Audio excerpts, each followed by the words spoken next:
Gagawin ko naman ngayon ay magdo-double check ako ng bagong order na dash camera ng dump truck. So kararating lang po. Kasi yung dating nakalagay dito sa dump truck na to ay sira na siya. Wala na po yung display niya. Ayaw nang gumana. So ito na po yung bagong dashcam na bagong order.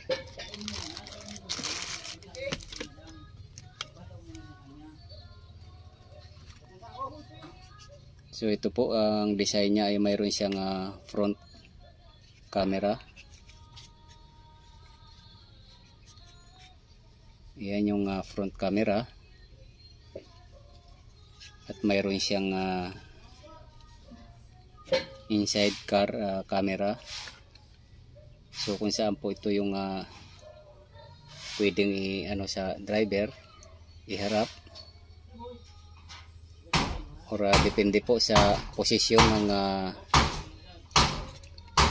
screen na to, kasi pwede pong iba-ibahin yung posisyon.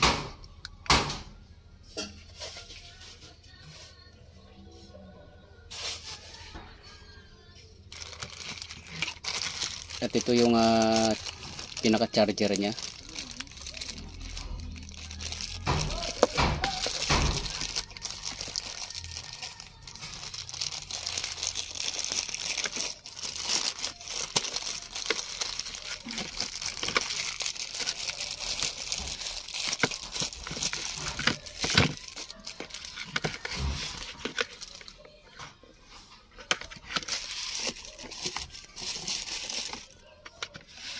Yan.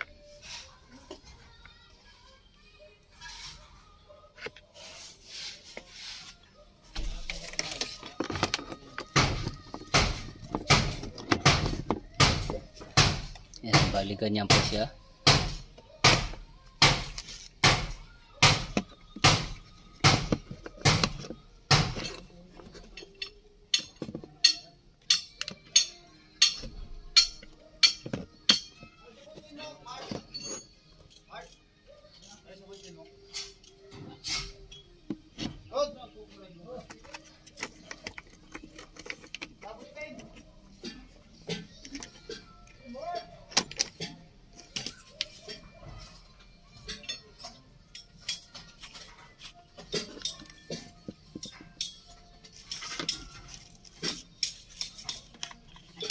So liban po dito sa front camera at saka inside car camera ay mayroon din po siyang rear camera.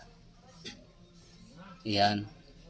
So pwede pong ilagay ito sa likuran ng sasakyan, pero since dump truck po to, medyo hindi na po siguro kailangan to. Pero kung sa mga kotse po or sa mga SUV ay pwede po siyang ilagay doon sa likuran para makita po yung view ng likod kung sakaling may aksidente or kung ano nangyari. So pwede po natin makita.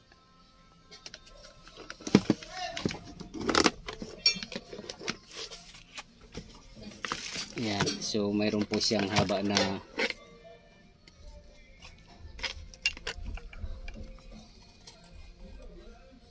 6 meter na wire, pero malabo na pong ilagay ito. So ito lang po yung pinaka-importante.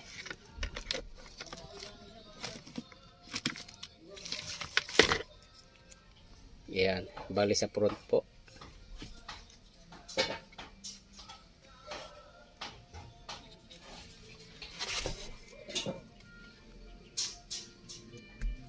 Yan. Pwede pong ganyan. Pwedeng pa ganyan. So depende po sa posisyon kung ano yung gusto po ng driver. Yan. So hindi ko po matesting ngayon dahil mayroon pong gumagawa sa baba. Nagbababa sila ng transmission at hindi ko po maano yung battery. Hindi ko sila madisturbo. Kaya saka ko na lang po i-install to. So ang importante po ay na-check ko sila. Yan. At ito naman yung manual, user manual. So alamin ko pa po dito yung mga ibang dapat function.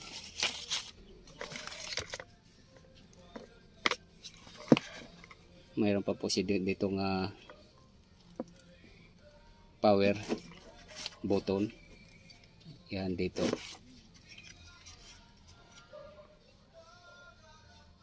So hanggang dito na lang po muna ang video kong ito. Please like, subscribe na lang po, and hit notification bell para sa susunod na mga video.